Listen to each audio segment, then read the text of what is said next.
Hey, so we are going to make the large Sweet Lyra today. So to start off with, we need to do some prepping, because prepping, get it all done, get it out of the way. So you've done all your interfacing, and then we just need to put fleece on the outside bit. So all I've done is I've folded it in half, and I've got my quilting ruler, and the measurements are in step one. Step one, straight away. So I've laid it so that it measures the 3/4 of an inch. I've got the 9 inches there, and I'll just cut that off. Simple as, or you can measure it on here. It's completely up to you.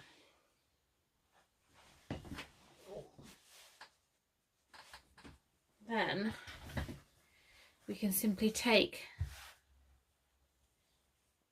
our outer body piece, and I've got the interface inside here and the gluey side together. Just line them up, and you can either put on a pressing cloth or do it this way. It's completely up to you, but we want this gap in the centre. And once that's done, that's all our prep out the way, and we can move on to actual construction.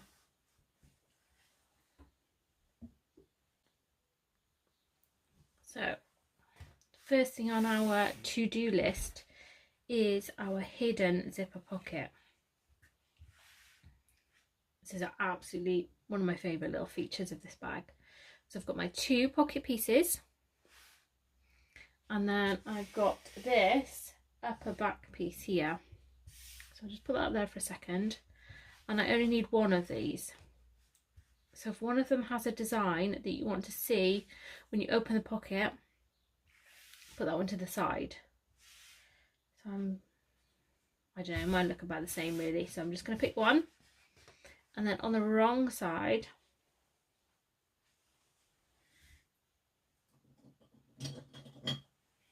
sorry, I tidied up, silly me. On the wrong side,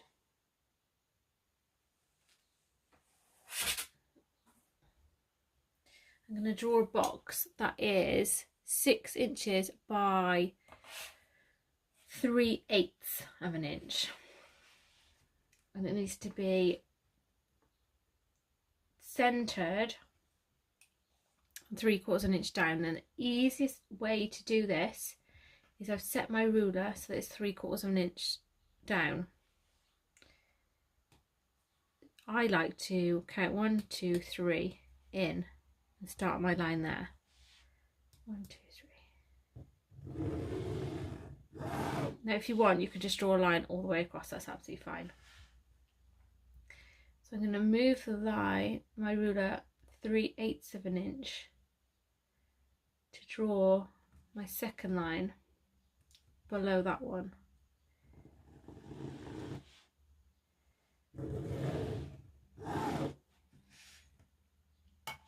And then you can either just join up the two, or if you've drawn lines all the way across, you can measure 3/4 of an inch in. But either way, you now have a box that is 6 inches by 3/8.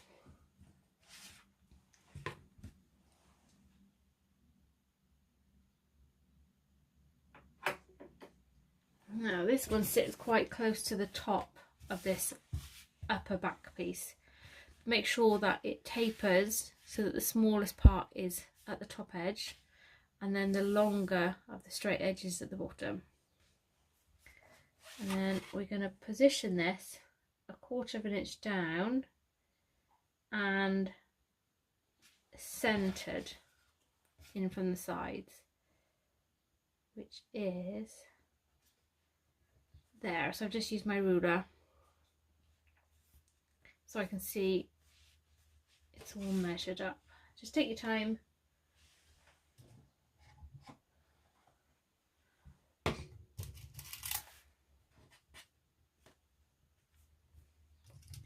And we're going to attach these two pieces together by sewing on top of our line. So no matter how you've drawn it, where you've got lines all over the place, we're going to be sewing this rectangular box, okay?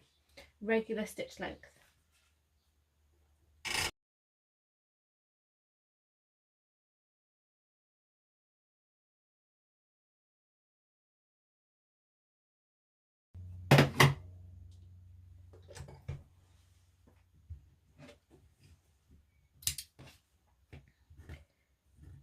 So once we've done this, in step 4, you've got a diagram of how to cut this next part. So have a look at step 4. I'm going to draw mine freehand. So I've got these little V's. I'm drawing it freehand to show you that it doesn't have to be absolutely perfect. These are just cut lines.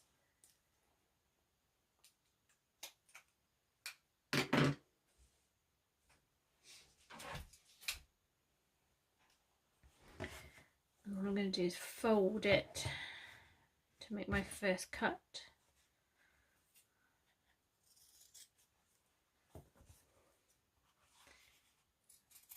The line we have drawn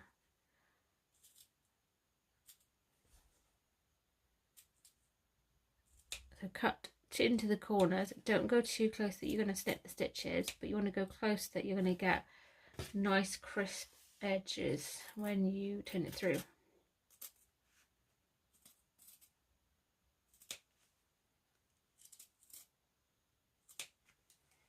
There you go. So all I'm going to do now is I'm going to turn my iron on. That would help. I'm going to press all these edges in because that will help me get a nice crisp edge.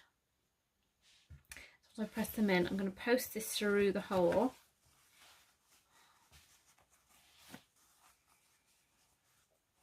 All of it, so that it is on the reverse. Obviously it looked tidier once I pressed it, so I'm going to do that and then I will come back. There we go. Just a lot crisper now. And this is now on the reverse of my upper back piece. Obviously we now need to pop a zipper in here, so let me just grab my zip. Now the zipper is a different size to what is in the pattern, slightly longer. That's because I bulk buy mine in I think this is an 8-inch. Yeah, I just bulk buy mine. If someone's selling a job lot of 8-inch zippers, I'm there. So, but it all applies exactly the same. So what I'm going to do is, we need this so that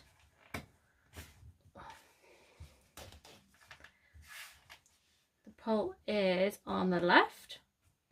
But if this is your bag and you are left-handed, you might find it easier to put the pull on the right. Beauty of handmade bags. So have a look at it, see which one works for you. I'm going to put mine on the left and it needs to be nicely centered. You can pin this, you can glue this. If we're using double-sided tape, I would go for the thin stuff to start with, but place it on the back of this pocket rather than on the zip. At least then you know that you're not going to accidentally put it in the wrong place and it'll be seen. So that's where I'm going to put mine. But I'm just going to quickly change to a narrow foot to do the zip. So if you wish, you can change to a zipper foot, whichever works for you.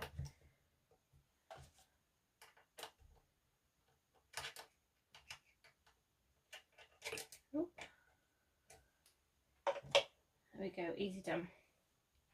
And then we're just going to stitch around the outside of the box, or top stitch, using a regular stitch length.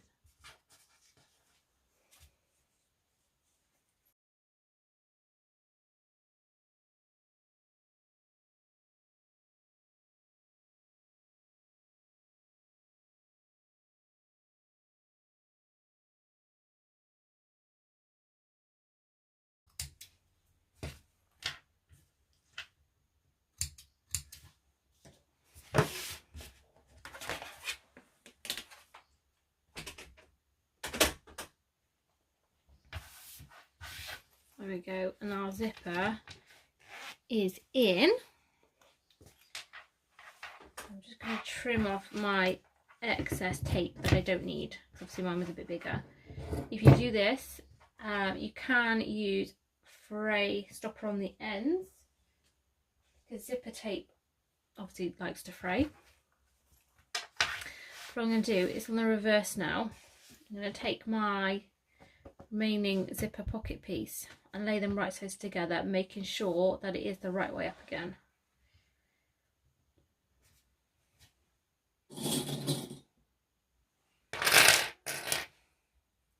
I'm going to clip them together. Oh, it's a stiff one.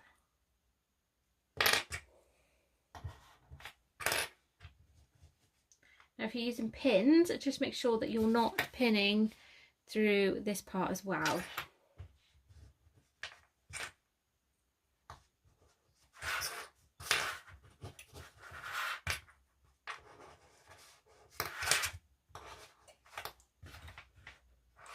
So I'm not pinning these together, and to make sure that I don't sew through all the layers, I'm going to sew it this way so that I can fold this part back to make sure that it is out of the way. So use 1/4 inch seam allowance or regular seam allowance, up to you.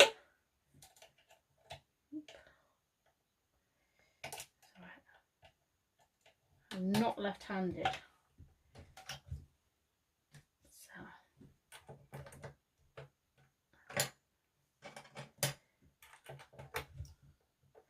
Not working for me to do.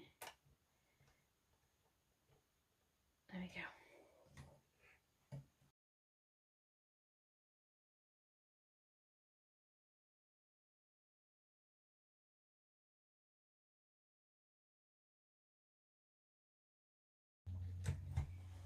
So there we have it. So that is our zipper pocket completely done. Now this is the only zipper pocket on the bag. Obviously feel free to add one in on the inside if you want, but this is the only zipper pocket in the video. And it's nice because we got it out the way straight away. So we're just going to pop this to the side because obviously we are doing the back construction, but we need other things to be made too. Next up is the straps. So if I've got mine here, I've got an upper and a lower. So you'll notice the upper is wider and will be made with the same fabric as your bag, and then the lower is the one we've made out of the accent fabric. Now we need to give this one a neat edge to it. So what we're going to do is on the wrong side, what I'm going to do is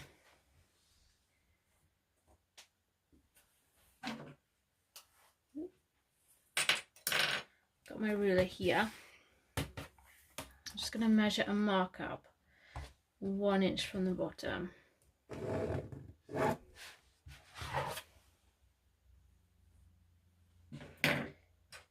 And then all I'm going to do is bring the short edge up to meet the line and press. Now my fabric doesn't have any direction to it, but if you've cut yours with it, obviously this is going to be the top of the strap up here, so the folded edge is going to be at the bottom. So if you had a person, it would be the right way up. I'm going to fold this bottom edge. I do this on both straps. we go. So we've got our folded edge, and then we're going to turn this into the strap now. So all I'm going to do is fold this in half and give it a press. Or if you're using a different type of fabric, you might measure and mark the center line. Then I'm going to bring the outside long raw edges in to this center line and press again. So do this all the way along, and then finally press it in half, and you'll end up with this strap. Obviously, if you've used vinyl or cork, then you're going to have to use glue or tape, double-sided tape, whatever you need to do. But we need the long center line, bring the edges in to meet it, and then fold once more. And then once you've pressed it, hey voila, you'll have your 2 straps with the folded edges. Sorry, what you can hear is my iron is having a tantrum. So all we need to do now is just top stitch around all the edges. You can do all edges if you want, including the folded one, the raw end. That's absolutely fine. The top stitching,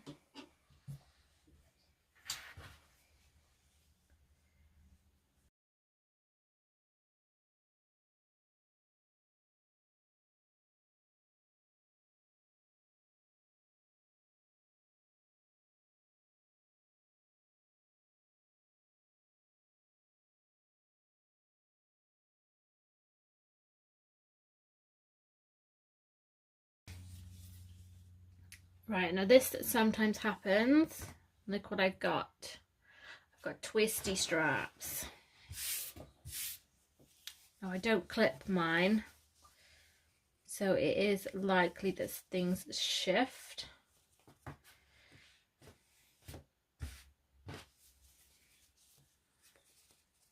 Just carefully twisting mine the other way. And sometimes if you give it a little, just a little pull, they lay flat. Doesn't always happen. It's easy to do this on cotton, but I just twist mine the other way and just give it a gentle pull, and they're flat. But sometimes I have to make mine have a little bit of time out under the cutting mat. It's fine. Do what you need to do. So I've got my sliders for the next part, and in the pattern it says to fold it over by 2 inches. So what I'm going to do to make my life a little easier is I've got my ruler and I'm going to measure up 4 inches and just mark. Now if you want, you can use washi tape. It's completely up to you. You can pin the mark. You don't have to go drawing on your fabric. But I'm going to slide this over the middle bar and make the raw edge meet that drawn on line. And I now have a 2-inch fold. And same again here. I slide it over the middle bar.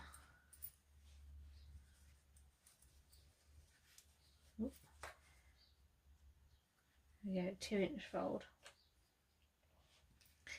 Now this next part is completely up to you. So you can sew a lovely box on here.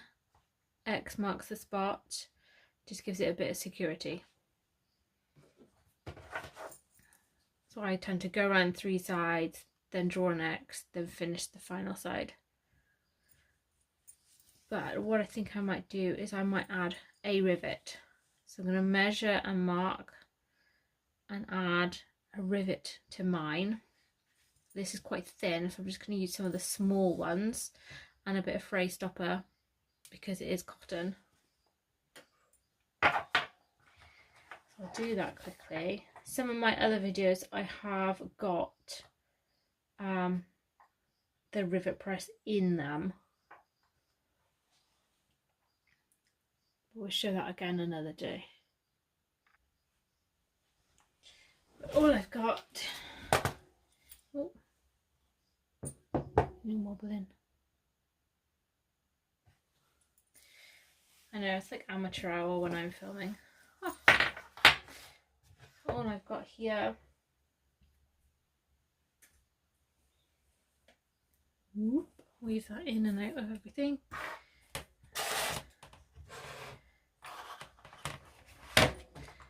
Just going to measure down about ½ inch from the end of my fold.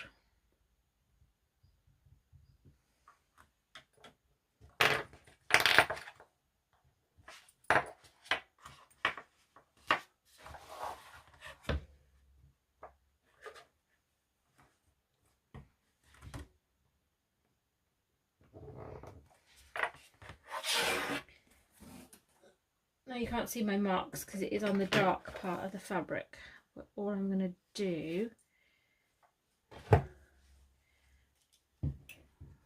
I've got my punch here. I know there are lots of different ones, I've just got this one.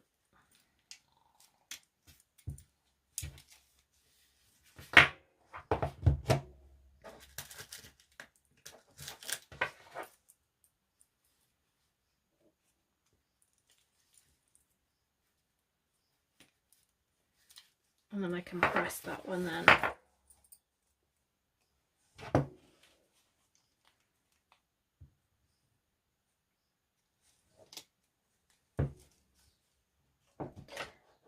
But you could be at the second merrily sewing your boxes, and that's absolutely fine, whichever way you want to do it.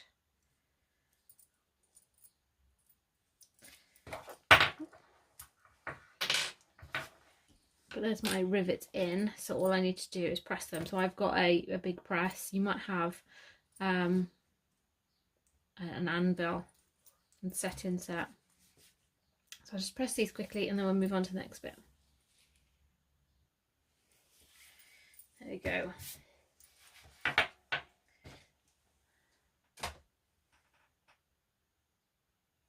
So I've got them here.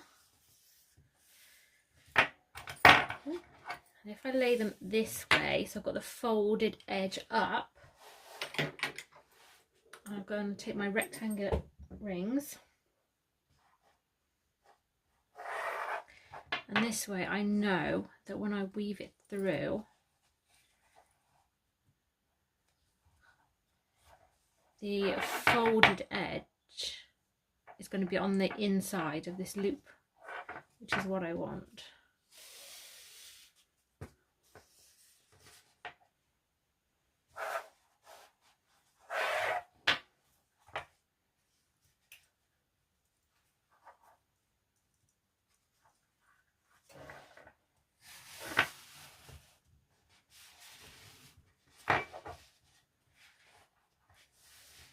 There we go. So that is that part of your lower strap bit done for a second.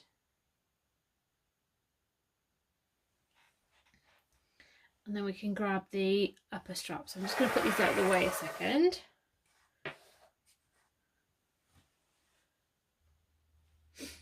So with the upper straps, we're going to make folds, and we're going to do them the same as the lower strap. But if we are using cork or vinyl, don't glue anything. Don't double-sided tape anything. We're just making marks and folds. So we're going to fold in half to find the centre line and give it a press, or like I said, measure and mark. Now you can mark your quarter lines as well if you want.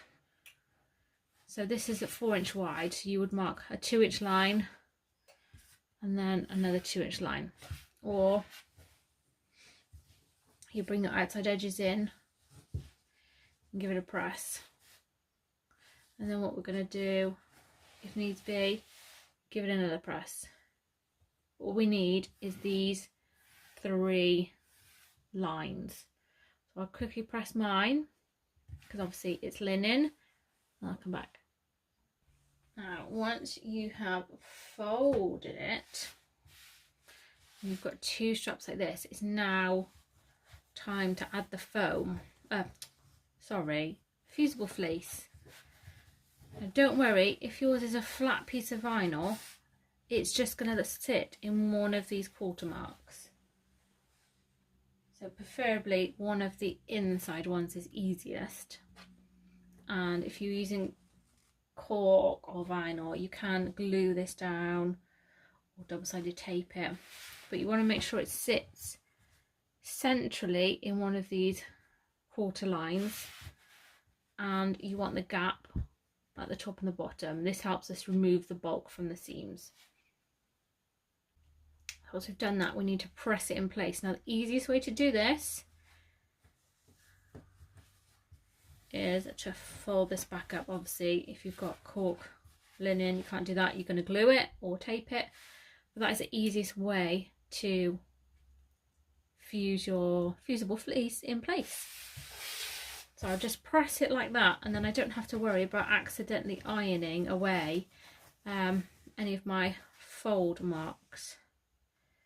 I'm going to do the same as I did, and I'm going to simply fold it back up like a little parcel and give it a press. My parcels, I'm joking, I've pressed them. So if I open this up, my fleece is now in and lovely. I've got one up there. Right, here is where the funny fun happens. You either have a line, a halfway line, or you will have a fold. Now I'm going to pop a pin on one of my folds because it'd be easier just to see where the center is, because this dark fabric is really hard to see. When you turn yours over, you might be able to see the fold. You could also just pop a little mark in the center, up to you. We're going to open it up so it's sort of half open like this and lay it facing down.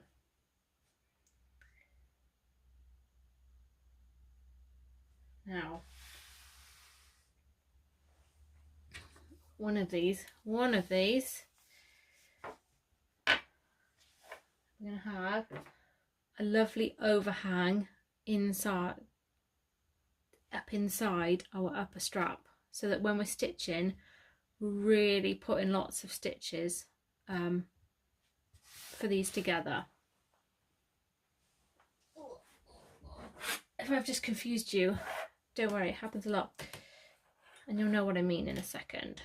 So I'm actually just going to mark my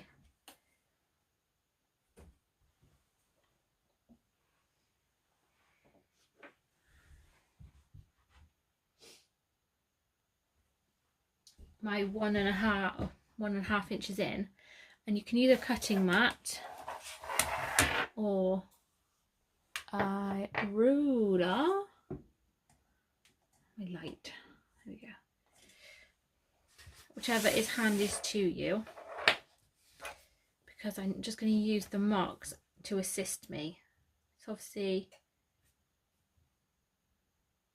I told you earlier this was 4 inches wide. Obviously it's not, it was 8 inches wide. So we had 2, 2, 2, 2. I was never good at maths. So it's now 4 inches wide, but I'm only going to concentrate on one of these quarters. So where I can see the mark, there it is. I'm going to lay this on either your cutting mat or your ruler, and I'm laying it up the length of the upper strap. So I've got my overhang, and in my quarter there is a ½ inch either side. That is all good. I'm going to pin this in place while I baste it.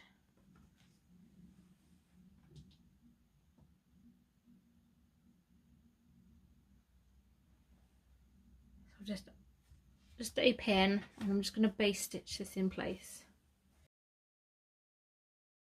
There we go. You can remove that pin. You can also remove your other marker.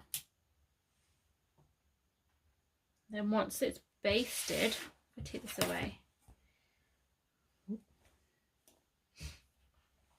I'm going to fold this backwards now.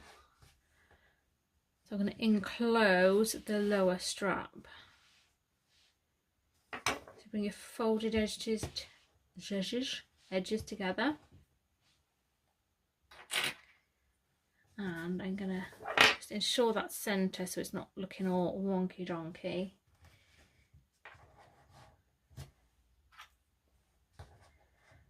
I've just realised how fun this is going to be to mark because of the fact it is dark fabric, but it's okay. We just have to be creative.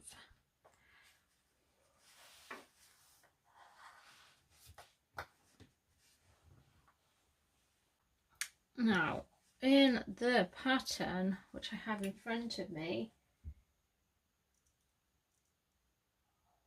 it says to firstly sew across the raw edge using seam allowance.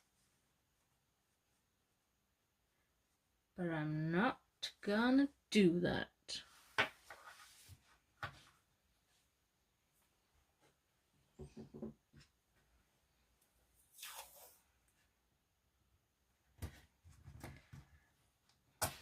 Right, because I can't draw on mine,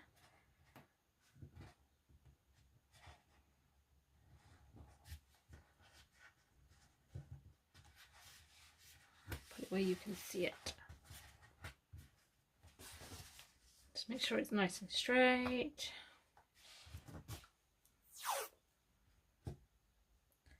Now the good thing about washi tape is when you sew on it, it kind of perforates it like a stamp.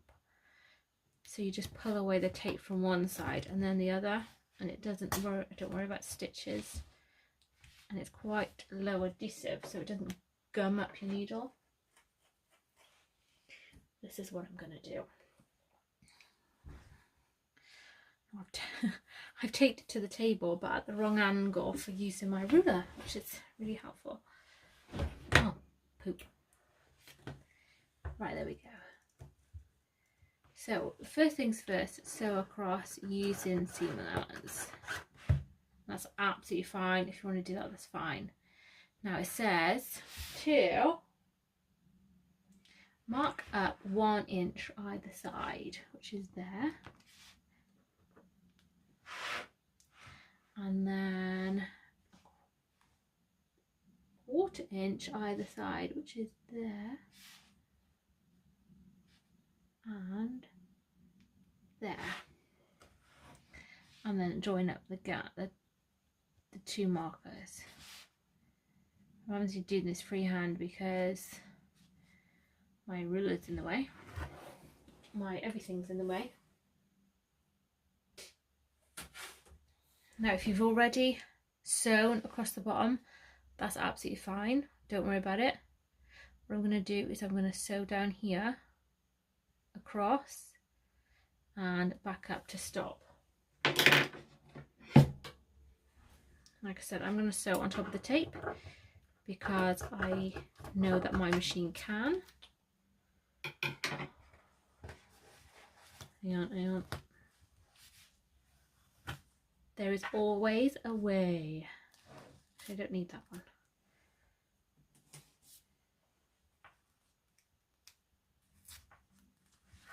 Just ripping off the excess so that it doesn't stick to my machine.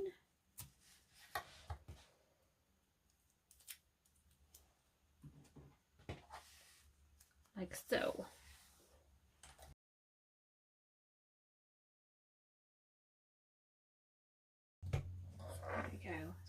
Washi tape, making a lot of noise. Washi tape's the only tape I would do that with because now, it'll just tear off nicely. This obviously just takes a second because I don't want to ruin my stitches. If I can take those off. And keep putting my scissors down. I'm going to trim off the excess. So first of all, I'm going to trim off the corners. Just removing bulk. We're not going to cut into this lower strap here. Go cut a nice chunk off the corner. If you want, you can fold that out of the way and trim some of this off. That's absolutely fine. But the main thing that we were trimming off is the corners.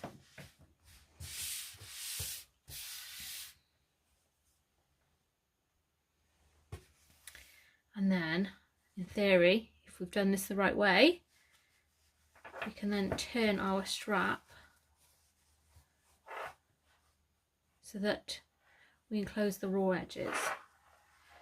And if we give this lower a little pull, just a little,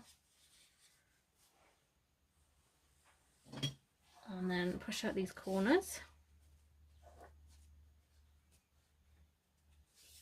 Don't want to push them out too far.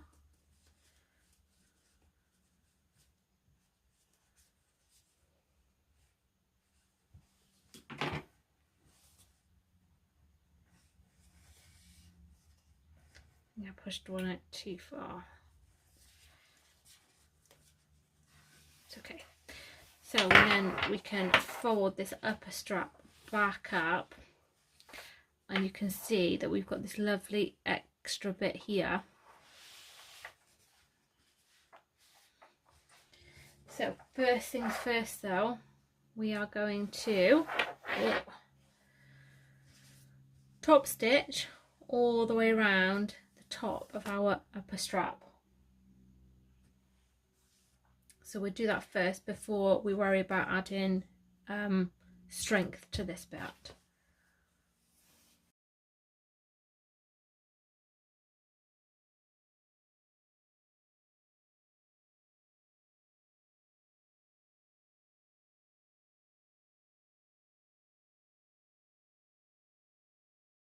There we go. I haven't actually worried about stitching across the top edge because we're going to be trimming that down later. Now, I don't know what happened there, but what we need to do is add some strength. So I'm going to sew a box like we would do normally. Let me just check. This is step 20 in the pattern. So we're going to sew a box just inside this strap line. So you'd follow it round, do an X up, an X up, or just do a box, or just do some lines, whatever you feel like doing. We're going to add some strength. So the lower part of the strap, you can feel it, it stops about here. So this part is what we need to add strength to. Or you can just add a rivet. Oh, trash in the place. Now I don't think I'm going to be able to see this. But if I just look at where my lower strap ends, it needs to be in that space. I might even get away with adding two. One.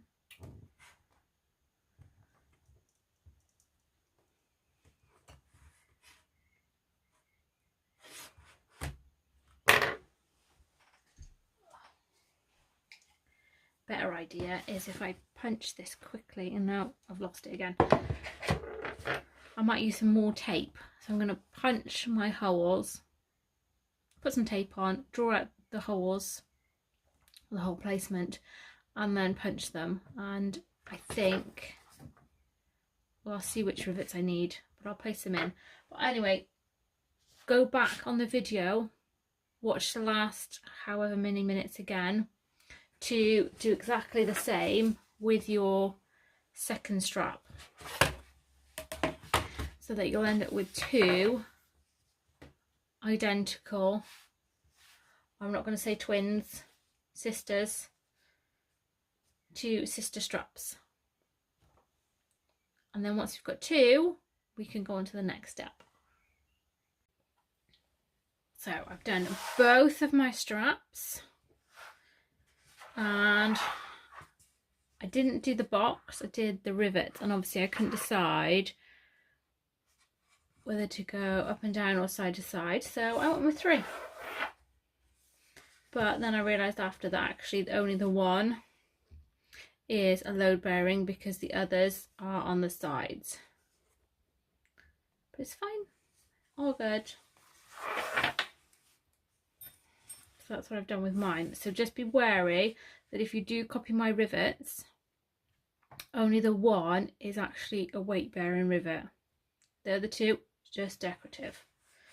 So I've also skipped ahead on the next step, which is trimming the tops.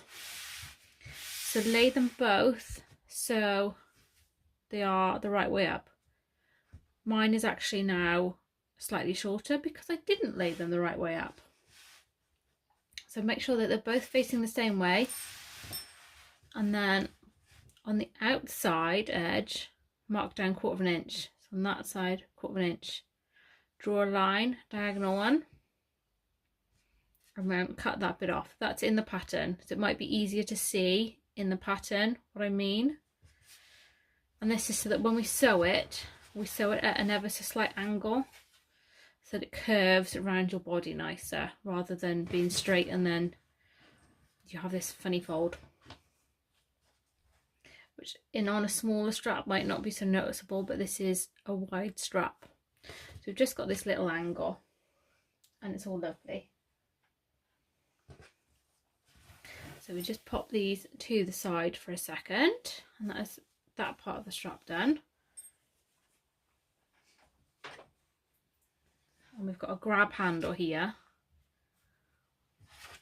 and this is folded again the same way as the straps. So we're going to go in half long ways to find our center, long center, bring the sides in and fold again.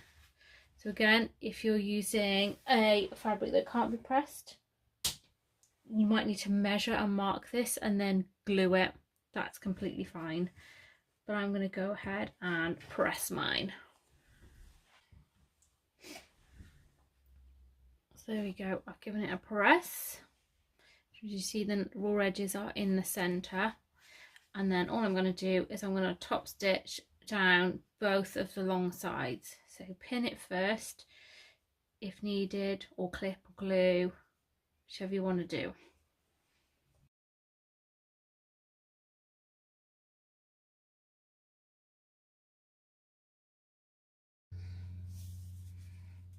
There we go. So that one's ready to go on the bag. That one is nice and simple to do.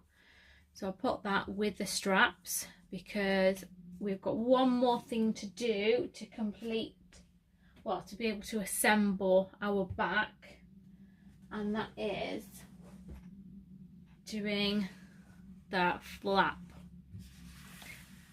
So I've got an outer piece.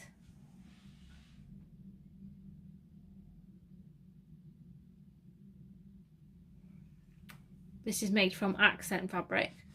And I've got a lining piece, and then I've got the upper closure piece. I just need to grab my buckle. So this is the one I'm using. Now what I can recommend is, mine comes in this like a plasticky coating. Keep that, especially if you are making to sell. You want to keep this as shiny looking as possible. Now, just like the roll of tape, I can never find the end of these. There we go.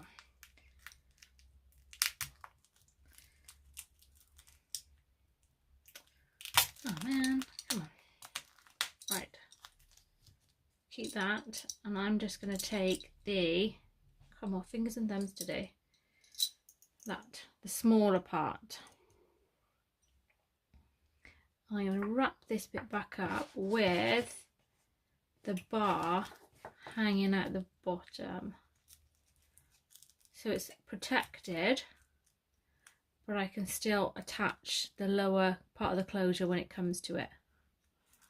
I just put that one on the side.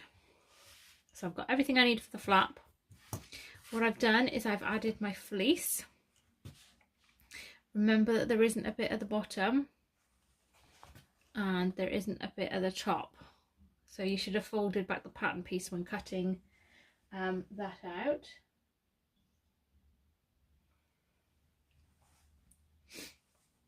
And that's fused ready. So we just need to make our closure. So similar method to the straps, but we're not going to completely fold it. So what we're going to do is fold it in half or measure to find the center line, and then bring these edges in and press again, or glue double-sided tape in place, and that is all we're going to do. I'm going to leave that one. That is as much as we're going to fold. So I'm just going to press mine really quick. There we go. So I've got my raw edges on this one side, and then all I'm going to do is top stitch down both of the long sides.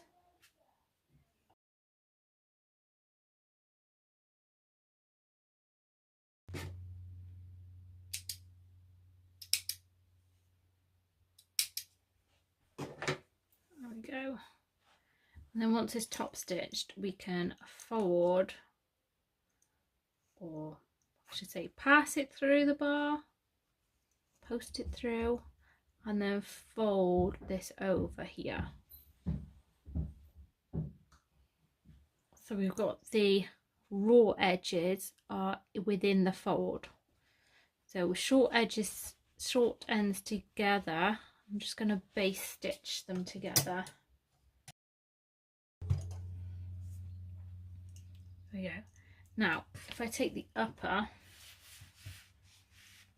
yours might have one good side, one, oh, I don't want to say bad side, but you want that side is the one that you want to see, which means it's got to be sewn like that.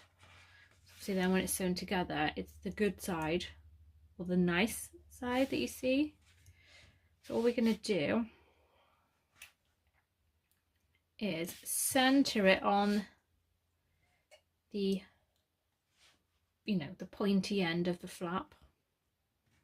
Measure it if you wish, and I'm just going to base stitch that in place.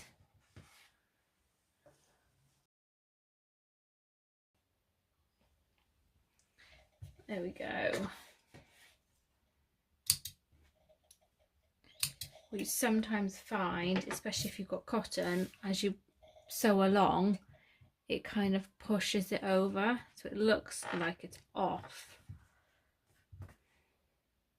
But that looks absolutely fine.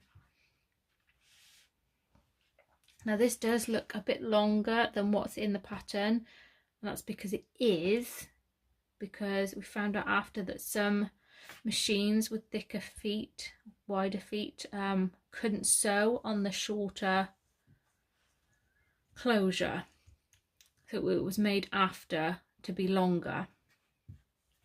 So if you're worried that yours looks different to in the pattern, don't worry about it. So all I'm going to do is lay these pieces right side together and clip them together.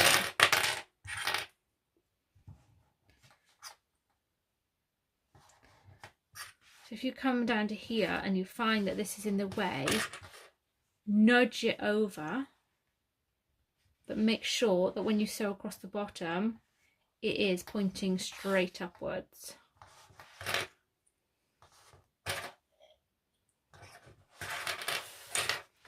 Now, I'm not going to clip this bottom bit a minute. This is one of those delightful afterthoughts that you think, I should have done this before clipping. But whoever does things the easy way, I mean.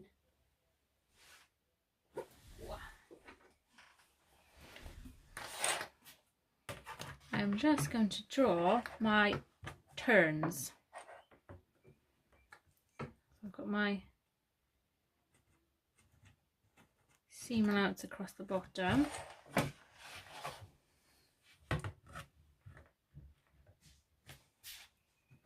That bit.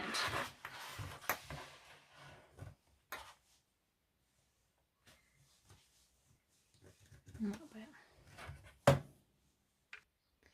Right, so I know now that when I come around here that this is where I need to turn, because it's easy to get a bit carried away and I want this to look nice and even. Feel free, obviously you'd need to unclip it, to use your ruler to go round, drawing, sorry that's the dog, drawing your seam allowance all the way around. Feel free to do that on both sides, as much or as little as you want to do. I'm going to have a go at doing it without any lines. I do like guidelines, but we'll be fine.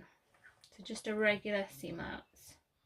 Take it slowly, don't need to rush. Let's see.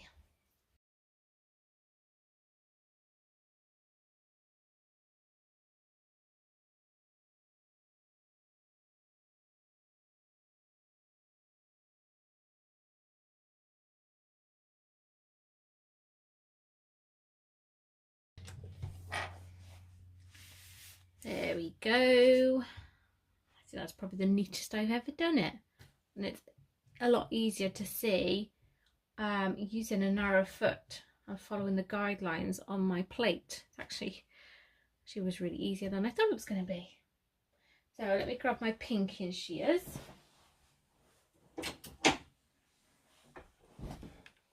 Oh, I sat down really heavy there and knocked everything over.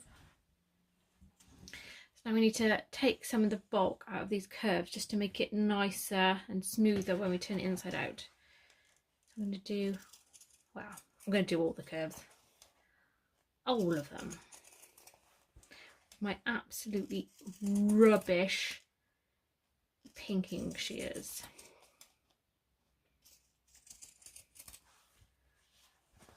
I bought an expensive brand and they were useless. So I bought a spare in another shop and they were just as bad.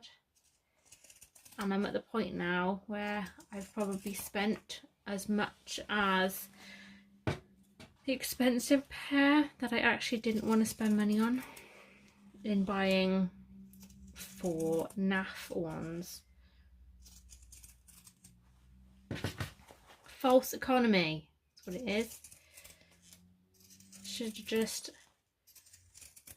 just bought the good pair. And now I can't justify another one because that would mean 5 pairs of pinking shears. There we go. Ugh. Get in there. So I'm also going to just trim the corners down a bit. I've taken quite a bit off with the pinking shear, so I don't need to take too much off. But I'm not going to cut this bit here.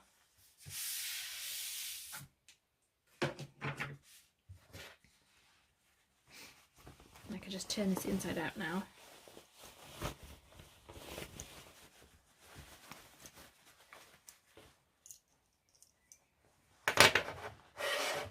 And smooth out the curves.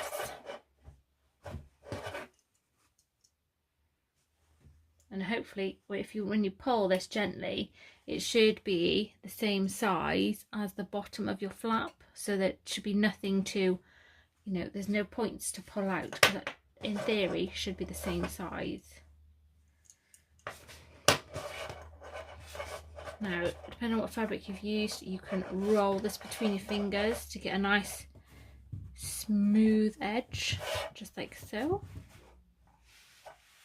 And then clip, or you can do what I'm going to do, and I'm going to give it a bit of a press.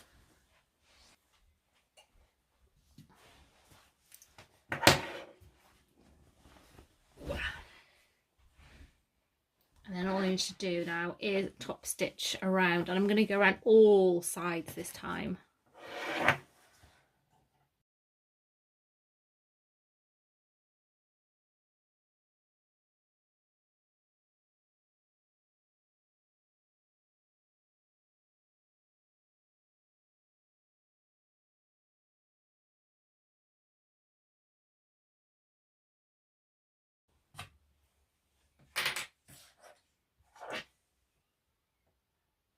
There we go, and that's our flap top stitched. So once we've done all of that, we can start to move on to construction. Woo! So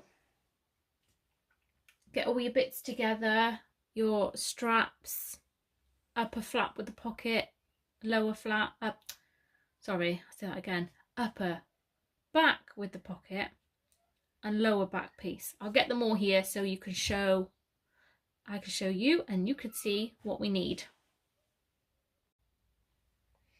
Right, so I've gathered all the bits I need to put the back together.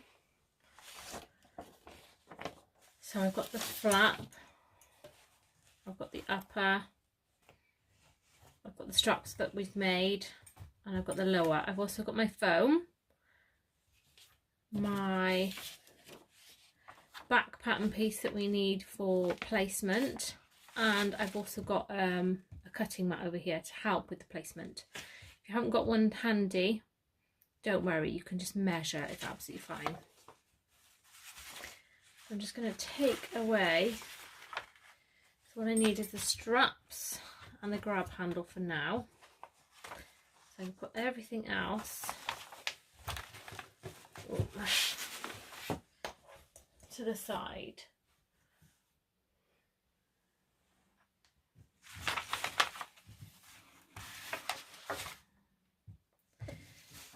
Now, what I've done is we've folded back our pattern piece at the dotted line, and then what we can do is use this as placement, so you can see that the strap's got an angle, and this is where my cutting mat comes in handy.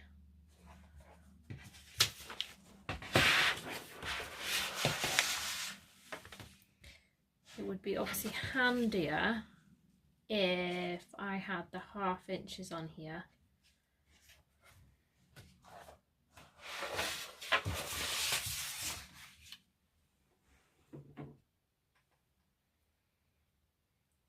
I'm gonna make my own.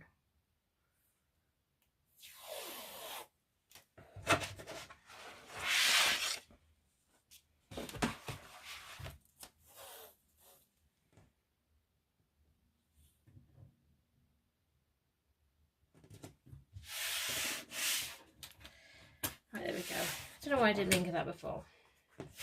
I now have a 1/2 inch line. So, place that on there.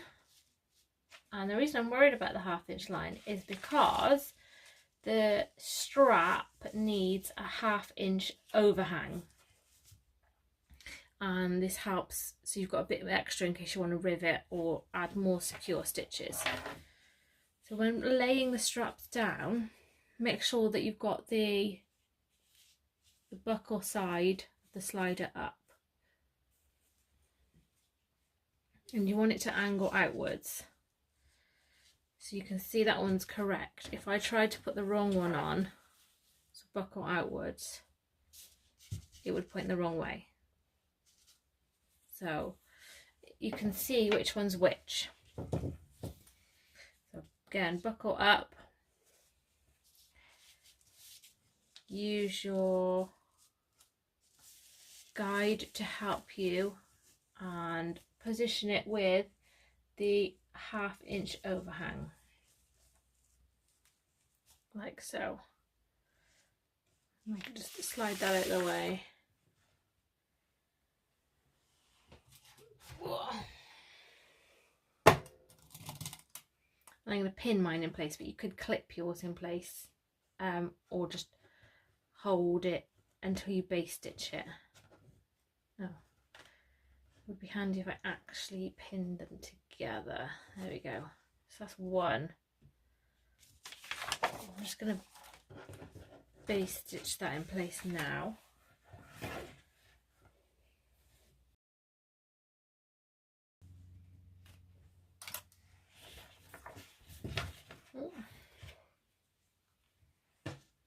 Right, so that's one done. Then next on this side is the grab handle. Now we don't need to overhang this, but you can if you want. It's up to you. I'm just going to hold that gently.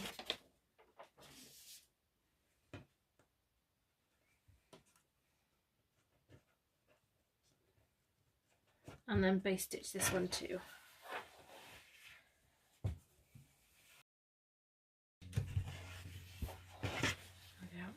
And then we can move on to the other side. So I'm just going to line this up on my cutting mat. So if you haven't got a cutting mat, all you can do is measure down and draw across the 1/2 inches, so that you know that you've got the 1/2 inch overhang. Now, what I've done here is I've continued on the lines a little bit on my drawing, so that when I do the opposite side, I can kind of see where they go. Or let me get a pencil. I can kind of see through the paper here.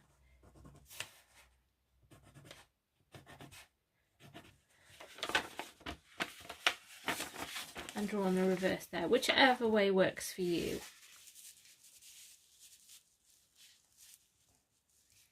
I'm going to do exactly the same again. So I've got my strap with the buckle, the slider facing up. I'm going to place it between my guides with a 1/2 inch overhang.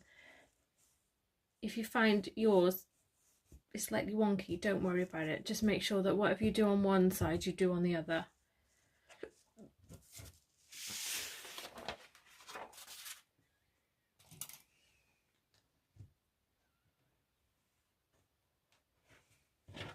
I should base that one.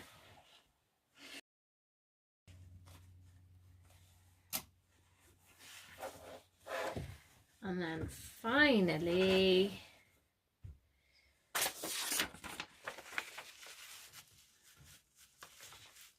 we can put the second part of the strap in. Now remember, when you're doing this, not to twist it. So I'm just turning it. And you'll see if it's twisted or not.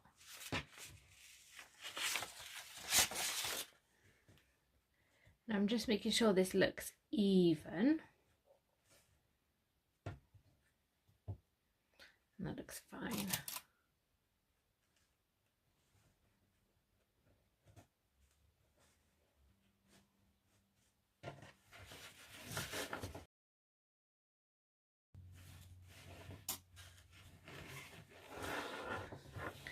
There we go, and that's that. So we don't need this anymore.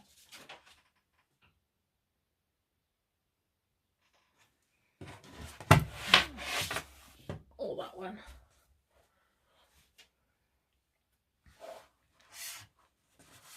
So I'm going to try and lay these in a way that it's not twisted or trying to pull anything up the on the top side. and then you can kind of fold this flat, ready for adding the flaps next. Ooh, if I don't throw it on the floor. So what I'm going to do is I've got my accent side to the back.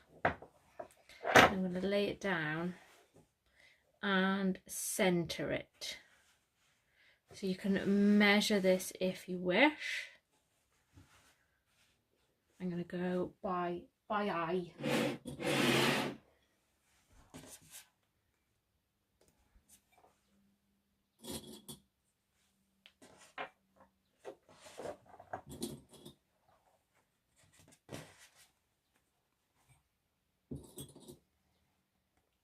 What I've found with fabrics such as this, you'll see I haven't perfectly centered it.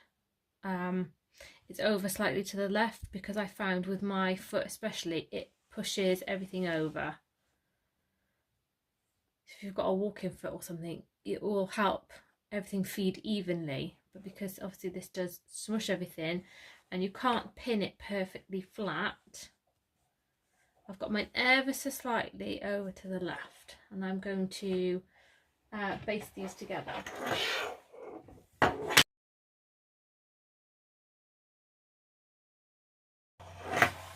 There we go. So it's shimmied everything over. There we go. So when you get to this stage, double check. Have you got the straps? Have you got the grab handle? And that's before we add our top part.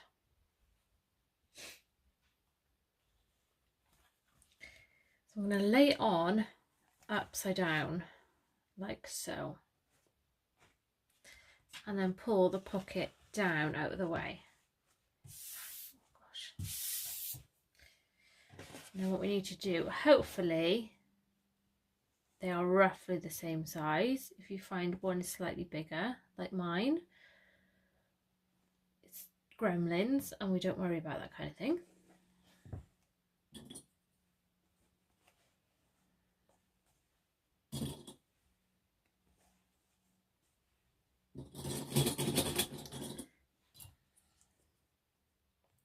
So just make sure that it is centered.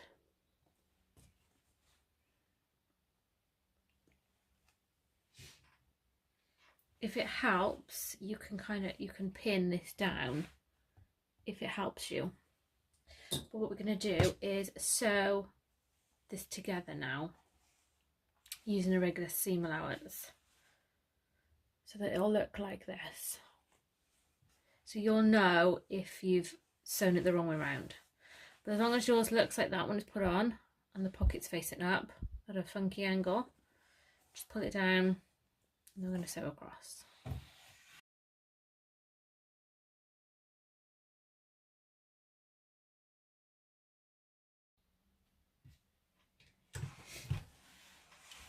There we go. So we stitch these together and now we're going to have to top stitch. But what we want to do is, hang on, let me just...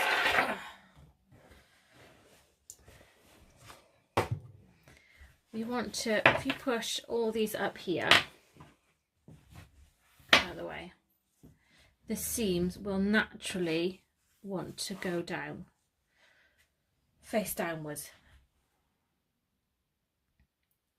Now the easiest way, because obviously in the instructions it just says point all the seams down, make sure everything else is up. So I've got all of mine like this, all facing up. I'm literally just going to pull this one down. So I know the straps, the flap and the pocket are all facing upwards. The only thing I've got facing downwards with the seams is the lower back. Oh my gosh, what happened with that one strap?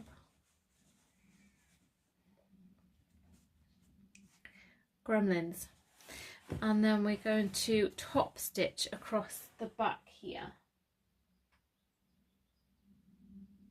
going to do that twice.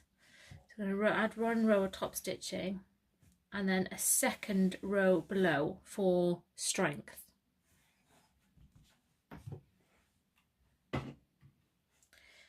Now, what I like to do is kind of fold these all together. So I've just folded up the straps and then I'm going to roll it up in the flap so that I can easily slide it under my machine here.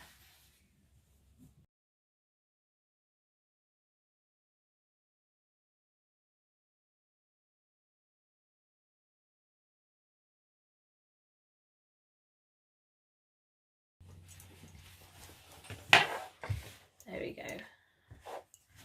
So I did our 2 rows of stitching. Now, if you're going to add rivets for strength, I recommend not adding them yet until we've placed this on the foam, and then you've got the foam for strength too. So that is our next part. So I've got my foam and I'm going to place this on top. And what I'm going to do is I'm going to pin the top edge first. So make sure your pocket's facing down now. I'm going to lay this at the top of my foam here.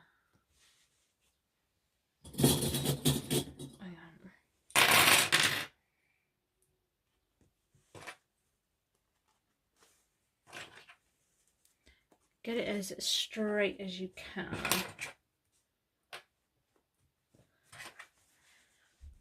Now, if you want to, you can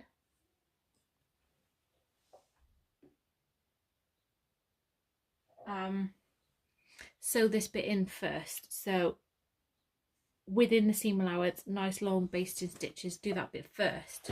You're quite happy to do that. But once we've got the top, lift everything up and then pull the lower back down. Nice and firmly. I didn't trim the excess on mine. Yours will probably somewhat have the shape of the backpack.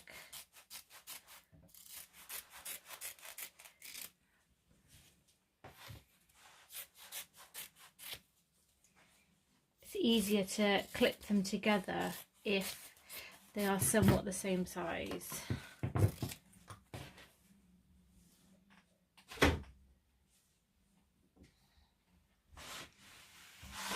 So again,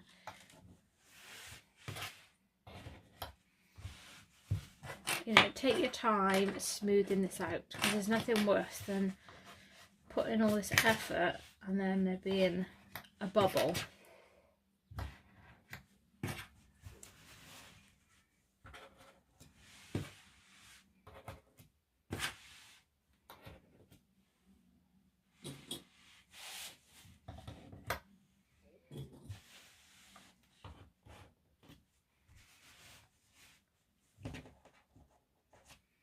And then we're going to baste these together now within the seam allowance, so all the way around. So when you get to the top, just pull these down out of the way.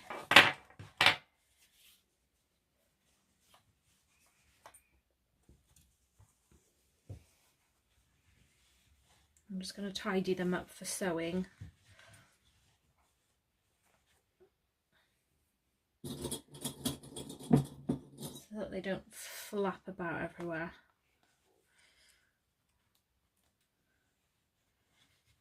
Something like that, really. So I might actually start at the top that way. Now, I don't get to use this much on the videos because it takes up space. I'm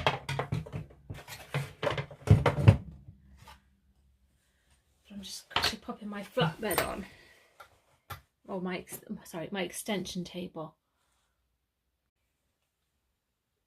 There you go, I've just moved you slightly in hopes that you can see what I'm doing. But I'm just going to base stitch it within the seam allowance.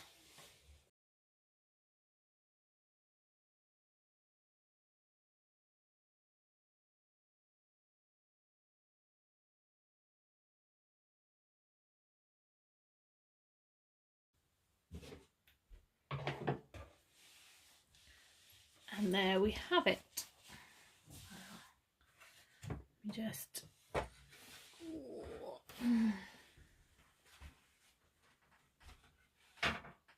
love that extension table. So all I'm going to do now is just flip this over, and from the reverse I'm going to trim away all the excess.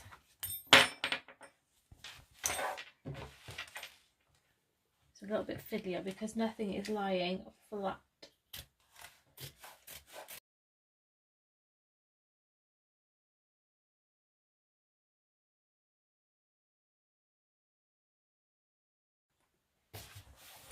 There we go. Oh, sorry, it's so noisy with all these bits of buckles everywhere.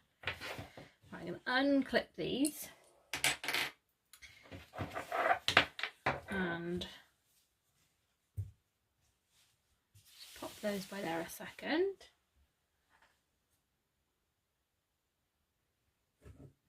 And I've got my connector strap pieces. Now I've pre-done one. I'll just turn my iron on. What we need to do is similar to the other straps, but we're not going to fold it completely. We're just going to do it in half to find our centre fold, or you can measure mark. Bring the long edges in to meet your centre fold or your centre line, and then we're going to press them again so that it looks like this one. And that's what I'm going to do. I'll do this remaining one now. There we go. So I've got two that are the same, and these go on the ends of our straps. I'm just going to kind of fold them upwards for a second. It doesn't really matter if they're twisted because just because of how this looks.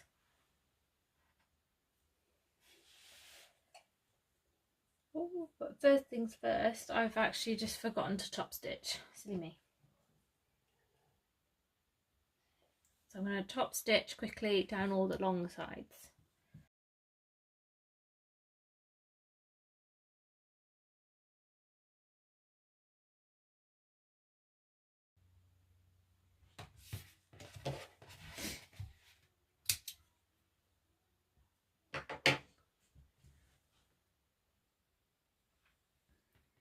Right, so what I'm going to do is I've got one of these raw edges. So when I fold it, the raw edges are enclosed within. And I've got my short ends together, and then all I'm going to do is base stitch them. Just like so. This is what I mean, we don't have to worry about the strap twisting just yet because it doesn't really matter which way around this goes unless you've got a detail that you really want to see. It's up to you. Same again, post it through the rectangular ring and fold it so the raw edges are on the inside.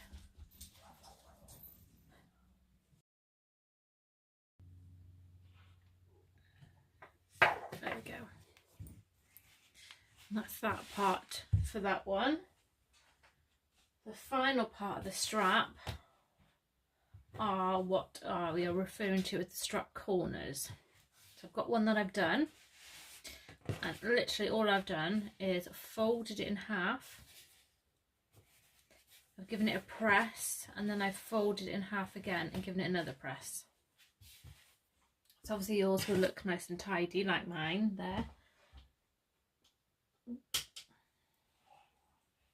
But that's what I'm going to do.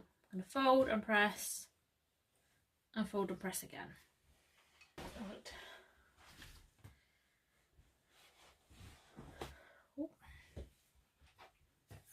got my corners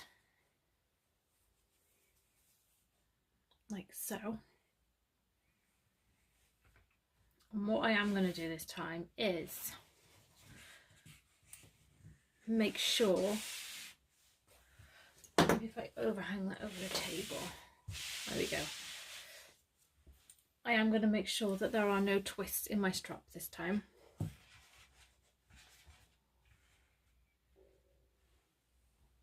Do both together just to make sure that they are going to face opposite ways, because it's easier this way. So what I'm going to do is I'm going to start with this right side, and I've got mine so that the point, got the centre fold, and it's going to point towards the right. So if I position this around about halfway down, you can measure this if you want. So I've got it lined up with the fold and about halfway down, and then I'm going to enclose it.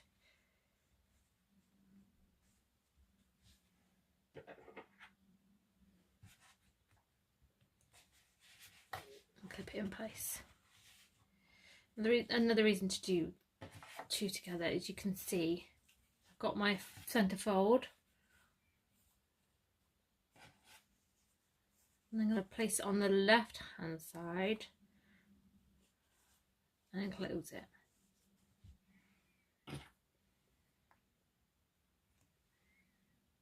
Oh, where are my clips?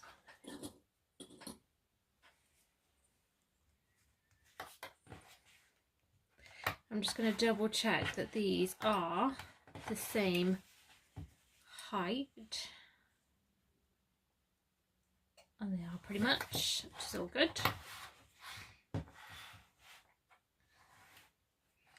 First things first, I'm going to top stitch all the way around this triangle. Try not to move this lower strap, but just double check that when your straps are nice and flat, that they are both, you've got one pointing, the left one's pointing to the left and the right one's pointing to the right.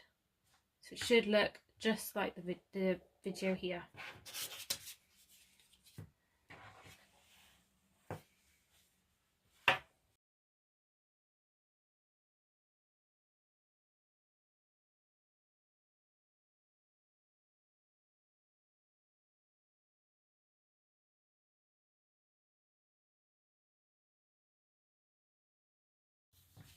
There we go. So I've top stitched them in place.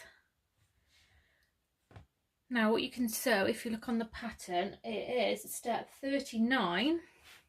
You can stitch a box inside here for strength. You could add another triangle, or add a few triangles if you want, or you can add a rivet. If you wish, also, because this bit is quite gapy, you could add a rivet here, or you could sew a box inside this strap connector bit. That's completely up to you how you do this. Now I think I'm gonna add some rivets to mine.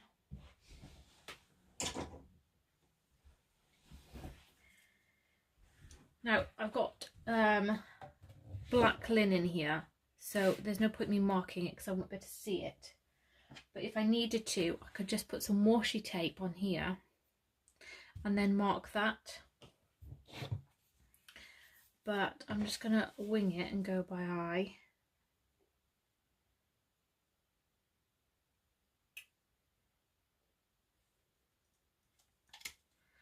And hope for the best.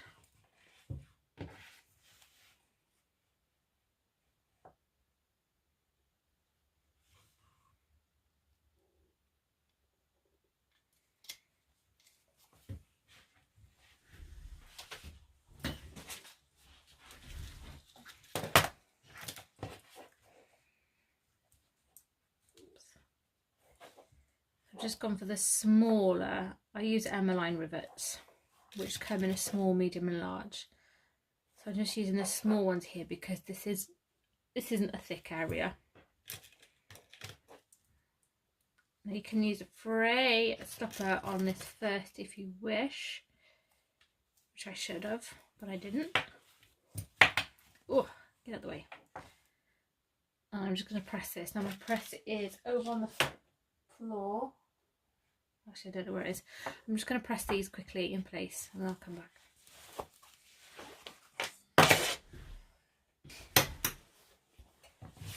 There we go. Getting all in a pickle at the minute. Hang on. Normally I wouldn't worry, but obviously you need to see what I'm doing, so it needs to look tidy. There we go. Can you see? Yes, you can. So next up,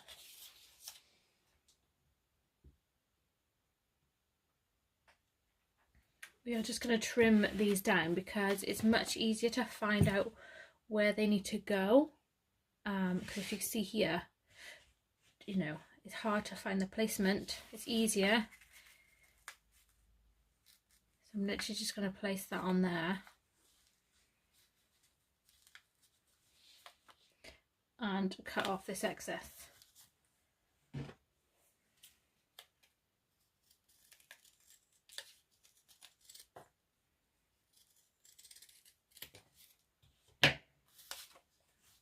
Then that'll fit neatly on here then. So for the left side, I'm just going to flip it over. Now I think this is, well, maybe it's not, I'll tell a lie. I thought it was symmetrical, but it's not. Ignore that. So I'm going to flip it over to cut off this side.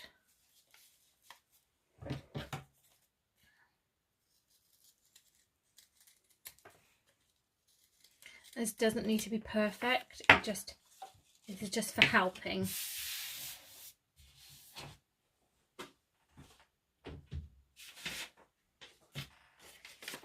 And I can get my pattern piece back. Level it up the best you can on the one side. Right, now we need to make sure absolutely no twists in here, and then position this. It should fit really nicely inside your strap corner placement guide, so it should fit nicely there. And I'm just going to kind of hover hold it, if that is a word.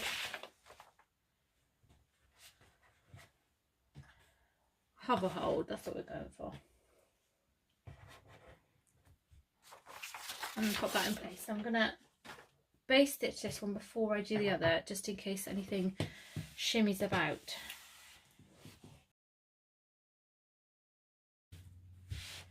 So that's one side on. So from the reverse again, all I've done is I've transferred the markings onto the back. You can hold it up to a window or to the light so that you can see the lines through. Obviously mine are harder to see because I ran out of ink, but yours should be easier to see. There are certain things I just absolutely begrudge buying, and ink is one of them. So again, untwist, make sure, double check.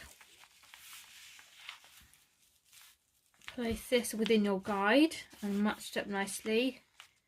Do our little hover hold.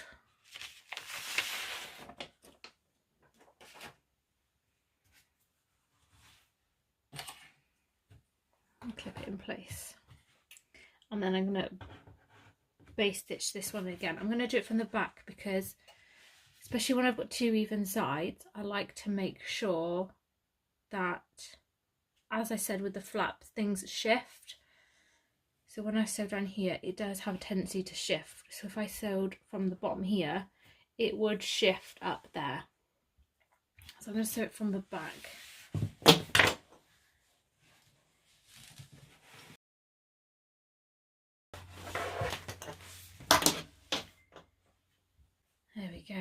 is our outer back completely done. So you just double check everything looks neat and tidy, and you know, if you fold it, it's flat. There are no kinks and twists. So I'm going to put this one to the side for a second because we're going to work on the front, the outer front part. So you have our outer body here, and if you haven't already, fuse the fleece to it. Now we're going to make some marks in this bit, and the reason we haven't done it already is if you're like mine and you've got heat erasable pen, obviously when we add the fleece it's going to remove it. So that is why I've had questions about why don't we do this to start with. That is the reason. Now in the instructions it says to fold to find the centre line. Now this makes more sense to me, and it's one of those why didn't I think of this already moments.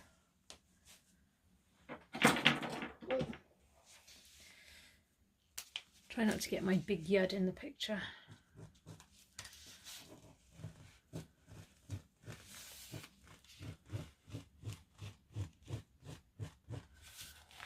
Centre line, obviously super neatly done, and I'm just going to check it.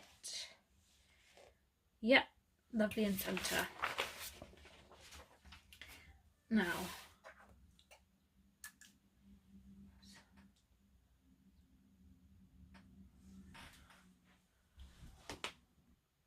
right, grab your ruler now, and hopefully there aren't too many light spots on mine. There we go. So it says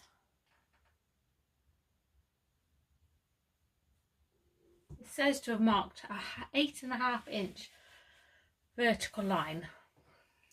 I haven't measured that obviously. And then it says to draw another one, well, one either side of your vertical line to make a 1/2 inch width box. Whew. So I thought I've done is run down the stairs. I left my ruler down there.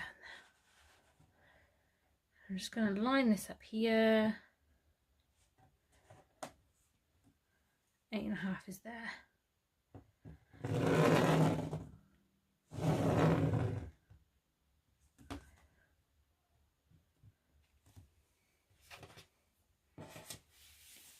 Just turn that round.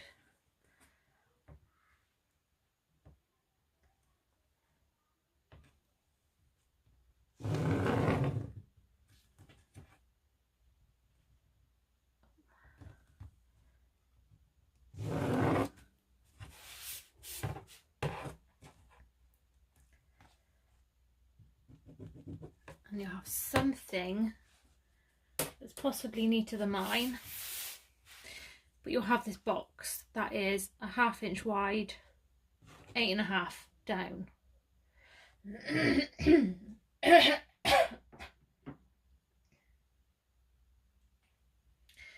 And next we need to add our facing to the opposite side.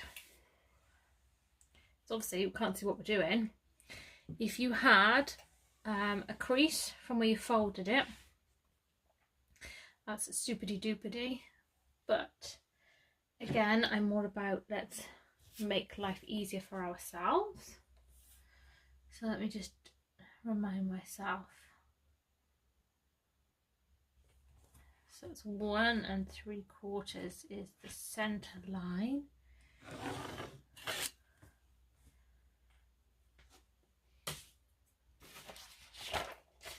This is why the videos are good, because it's easier to show you the tips, top tips.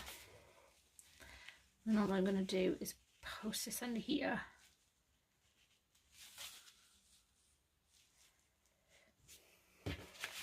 Ta-da! Wasn't that a super easy way to do it, but it's hard for me to explain.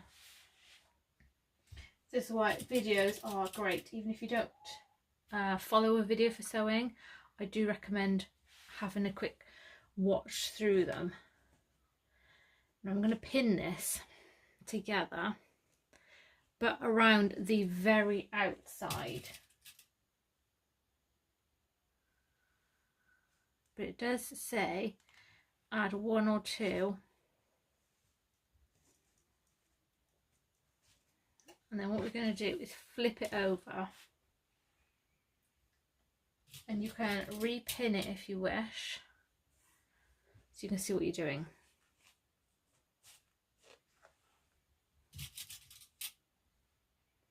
The pins on the other side are just to keep the facing in place whilst you flipped it over.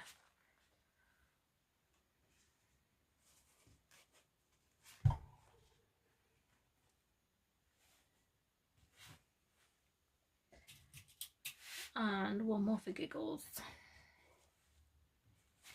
I'm going to take these ones out because we don't need these ones.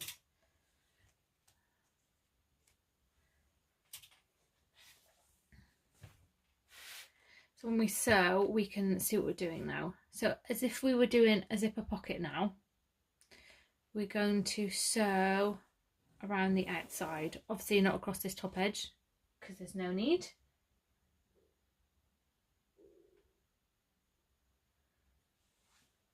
And I'm going to use a regular stitch length.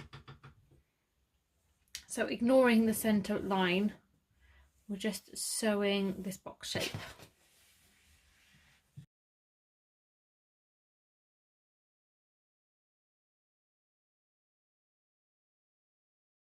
There you go. I'm going to take the pins out. I hate using pins. I'm more paranoid that I'm going to leave one in or drop one. There we go. The reason the facing is so big is so that we've got plenty of room to pin without going anywhere near the feet. That's why the facing is so big, in case you wondered. If you didn't wonder, then don't worry. All I'm going to do is roughly 1/2 inch up on this centre marker. I'm going to draw lines that extend into my corners. So I've got this upside down for a minute. And I'm going to cut. I'm going to cut down the centre line. I'm going to stop here. I'm going to cut into the corner. And then cut into that one. And make like a little V shape.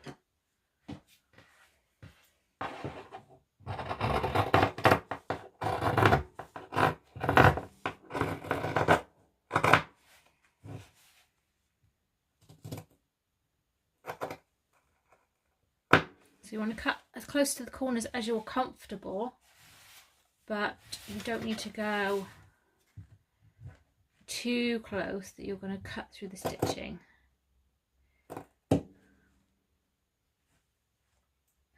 That's really hard to cut without me like getting in there and getting my head in the way.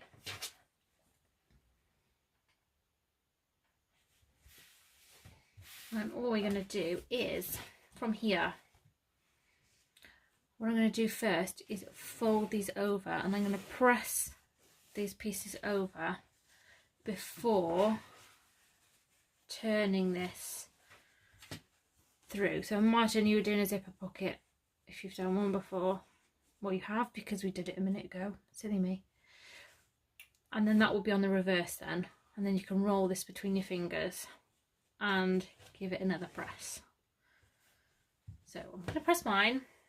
And I'll come back and we'll just go over that again. There we go. So all nicely folded back. And I've got these lovely crisp corners. And then this facing is now on the reverse. So if you are having troubles with whatever fabric you've used, you can tape this down if you wish. But remember, we are trimming, well, we can trim this away after.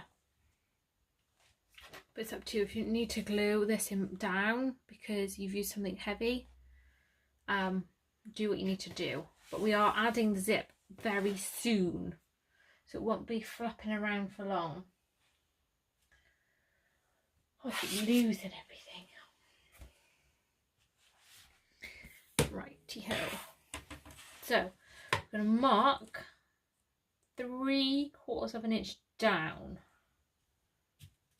Pin, tape, erasable fabric marker, whatever you need to do to mark this mark. So as I'm using linen, I am going to use a pin.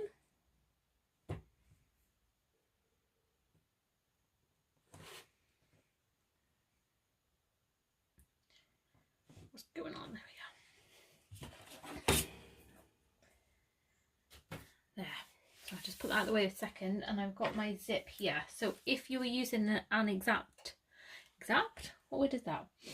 Exact zip, you would have the little tabs on the end.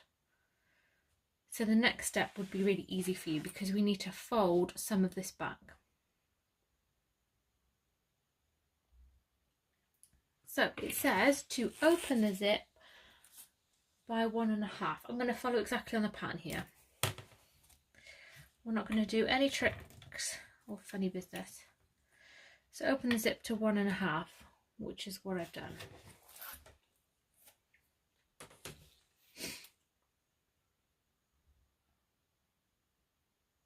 Fold the zipper back at the 1.5,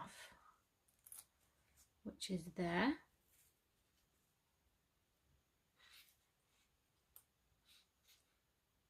And then base stitch the edge with a couple of stitches. So in theory you will have these edges matched up, and then put a few stitches in. Pin it first if needs be.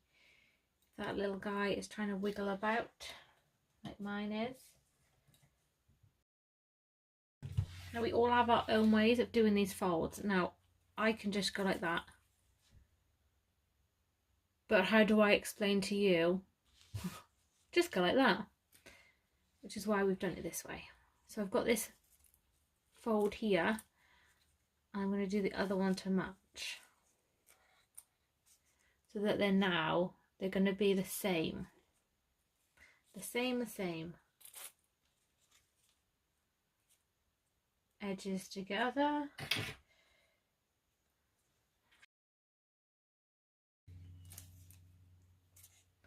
And I hope you can see where we're going now, because it naturally wants to make itself right. So if you use your thumb, you can put this folded edge. Hard to show on the video. So the fold here is now going to run along the zip, like so. And I'm going to base stitch this in place down this edge. So this edge here.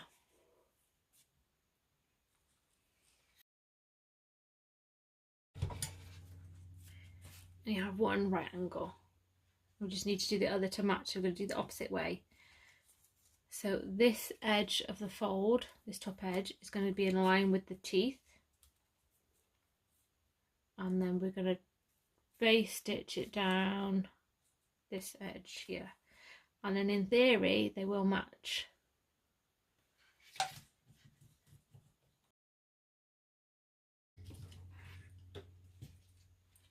There we go. So I have two that are exactly the same because we folded them at the same time. Now that is the easiest way I have found to do this kind of fold.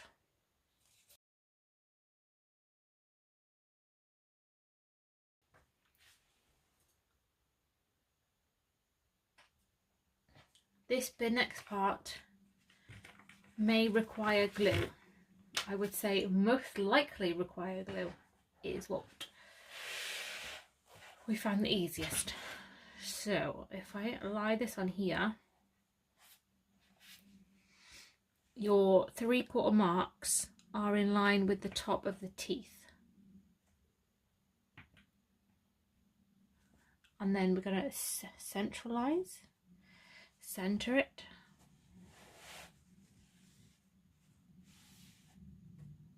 on, in, on or in the gap.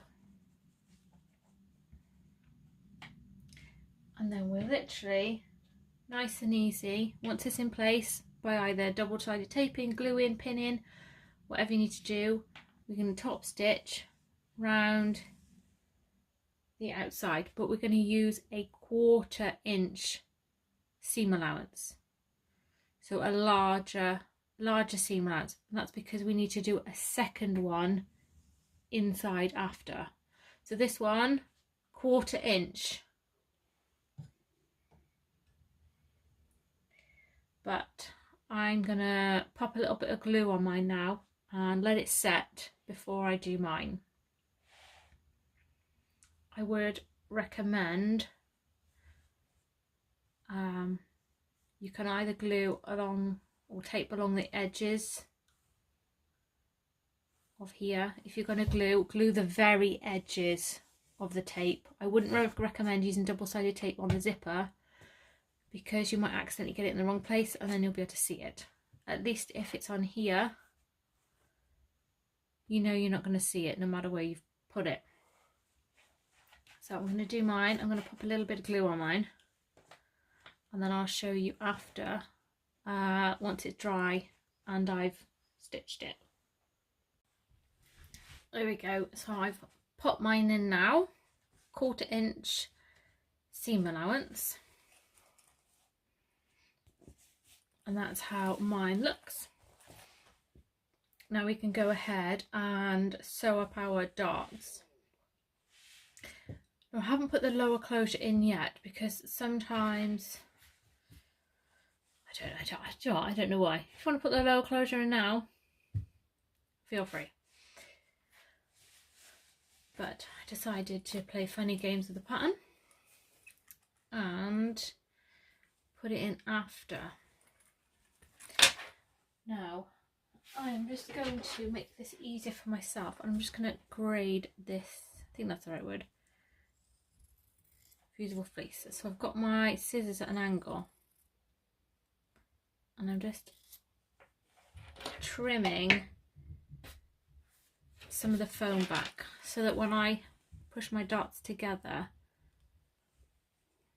I've got a nice clean edge rather than puffy fleece.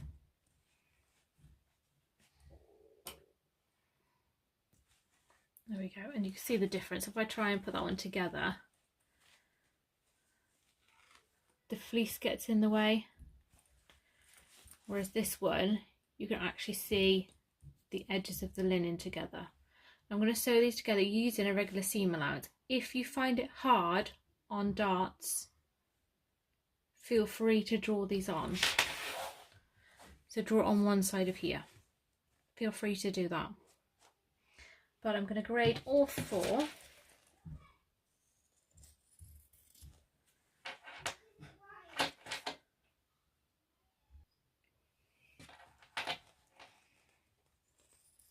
Take a bit more off that one. So that's all I'm doing, is kind of cutting at an angle.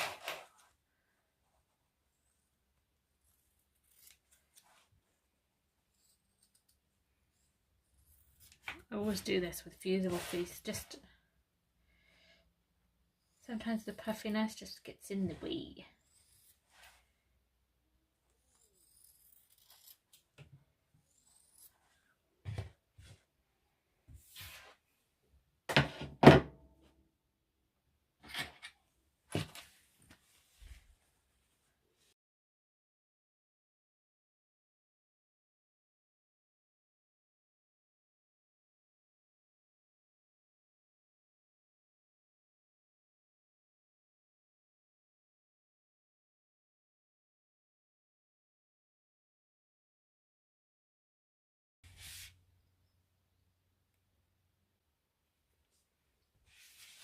There we go, and there are our darts. Feel free to trim them a little if you wish, but you don't really need to. But now, this is where the the most sensible thing would have been to add the lower closure first, but I am following the pattern, doing as you do. So I have my lower closure, same as we did with the upper and with the straps. I'm going to fold it in half to find the centre line, then fold it in half, bring the outside edges in to make this lovely strap, like so. Now, depending on your fabric, if you've had to measure and mark yours, you can hold it in place using a 1/4 inch sewing line on both sides. Sew down the long sides using a 1/4 inch seam allowance. And I've got the second part of my buckle here, and I've still got the tape on, the protective film, and I'm going to post this through so that my raw edges are enclosed when I fold this over.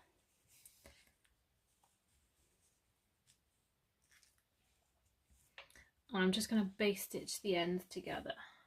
There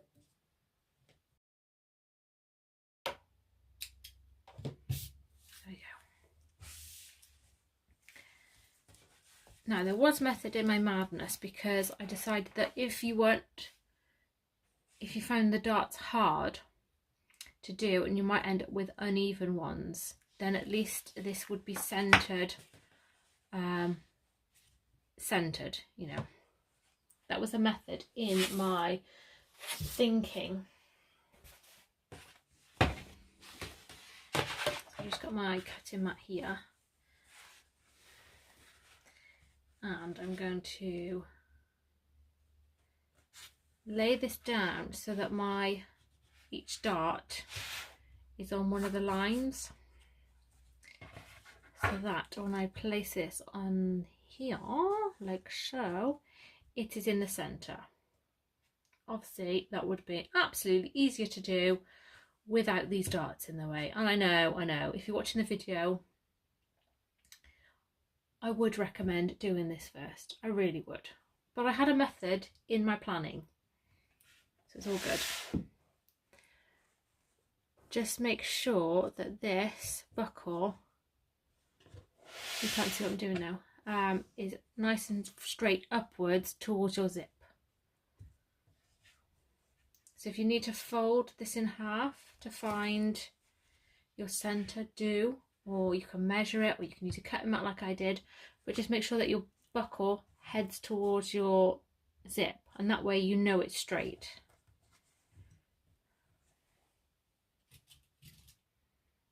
And then do what you need to do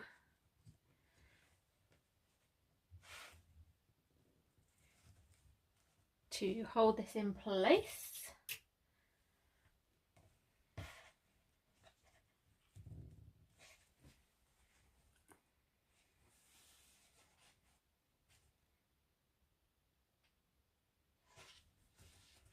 One, two, three, four, five. 1, 2, 3,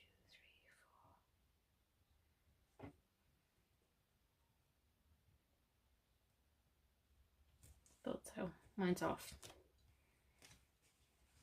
Didn't do that very well, did I?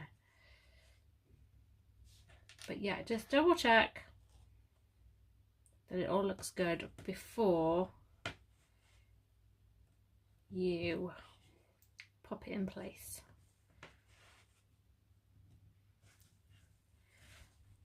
That's better.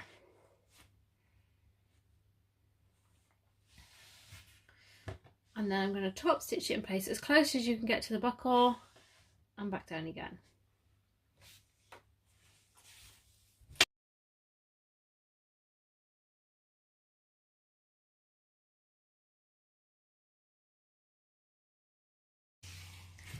There we go.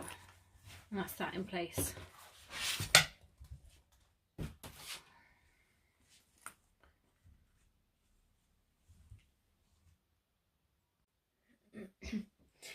So I've just stitched that in place now, and that's the absolute beauty about this linen, is I can make this as wonky as I want and you won't know. But if you do feel that you want to make this bit nice and straight, then you can use a bit of washi tape. Now this is normally, if I could see the stitches, I would use a bit of washi tape as like a guide, so that when I stitched up I can stitch across nice and straight. But I wasn't worried about that because I knew this linen hides all sins. It's great. Now we've done our we've got our front and we've got our back complete. We're going to put them together now, but this is the stage where if you want to add any additional rivets, now is a good time. So what I'm going to do is I might put one on this bit here. These are purely decoration, but I'm going to put one there. And I'm also, if you want to put some on the bottom of the straps, if you've got a thick fabric and you think, oh, I might just need a bit more strength, you can feel where the bottom of the strap is, so you can actually feel and see it. But be wary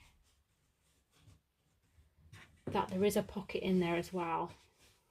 So I can just about feel the pocket.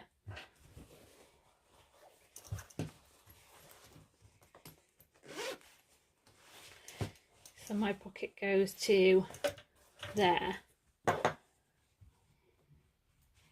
So obviously if you put it too far over, you're going to put the rivet through the pocket. So you could put one on the edge and it won't make a big difference to the pocket. So that's things to consider. So if you want to do the straps, just be mindful. I'm just going to put one on here for decoration, and then we'll come back and we'll do the construction. There we go. He's done. Now we can put all this together. So first things first, I'm going to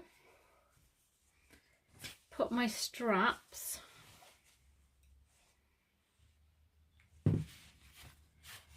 I can't think which way is the best way to do this, so I'm just going to have a play. But I want to enclose these within the flap here, just to get them out of the way. So it might work best with longer straps or shorter straps, whichever works for you, but we want to make sure that everything is tucked out the way. Now we need to find the center line of this back panel and also of the front panel.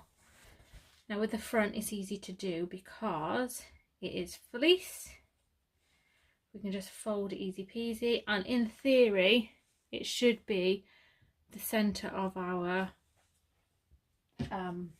lower closure, in theory, if we put that in the right place. It's hard to draw on fleece, but something like that.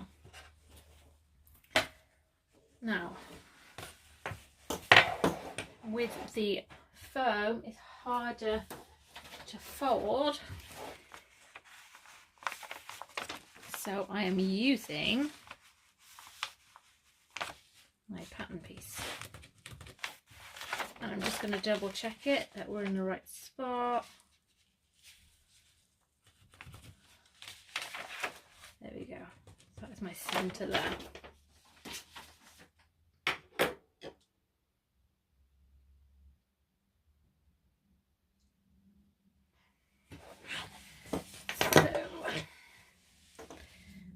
This one facing upwards, the back panel, and then right sides together.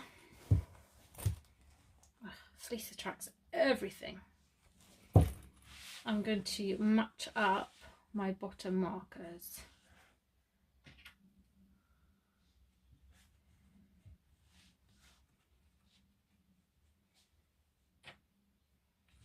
Like so. I'm going to match up my top ones, and as I did before, if you find the floof of the fleece is getting in the way. Just trim a little bit off, especially with the high loft stuff. It is extra poofy, so just scale it back a little. Like, we're not removing it completely, we're just trimming some of the puffiness away, and then it's easier to see what we're doing then. Now the front panel is angled, so it should match really nicely.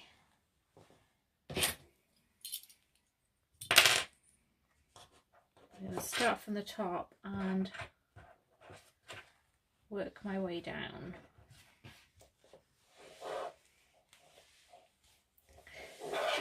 More fingers and thumbs here, just trying to get it where you can still see it.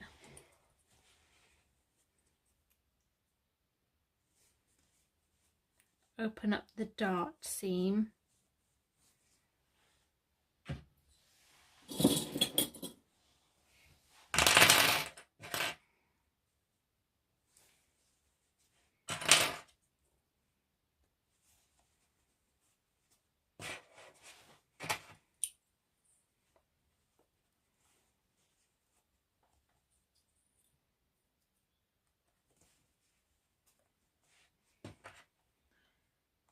There we go. If you have any slight wibbles, don't worry, because the feed dogs will sort them out.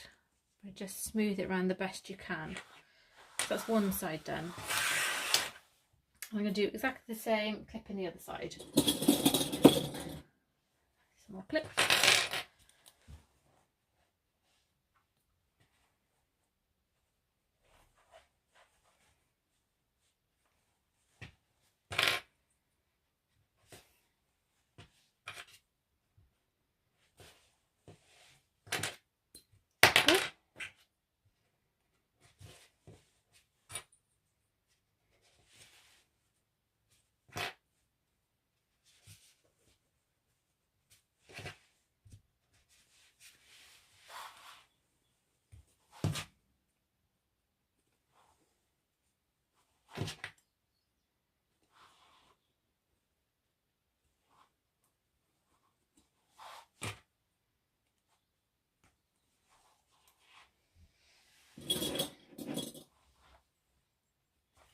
There we go. And then all I'm going to do is with it exactly like this. It's going to bug me. It's flinging about.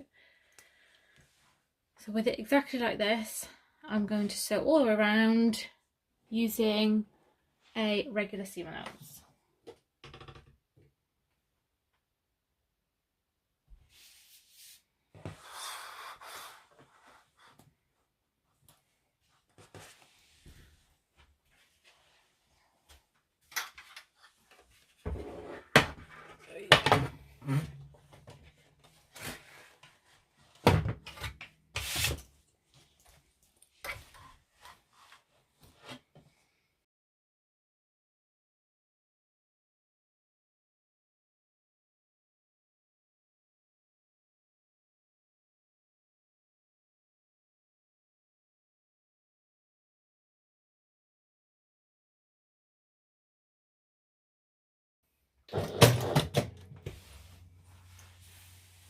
There we go. Let me just move my table again. Oop. So that is our outside done for now. So that is part one finished, and we can move on to the lining and the final construction. If you feel you want to, you can pinkin shears around these curved parts. Have a turn it inside out and see how it sits, because sometimes you need to pink them and sometimes you don't. They're absolutely fine. So turn it inside out, have a look, see how it sits. If it looks a bit wibbledy wobbledy, clip notches or pinkin shears these curved bits. But that is the end of video one. Any questions? feel free to come over to the Facebook group and ask, or pop me a message, pop me a comment below. It's all good, but go and take a quick break because you deserve it. That's the tricky bit done. That's the longest part done anyways. So I'll meet you over on video 2.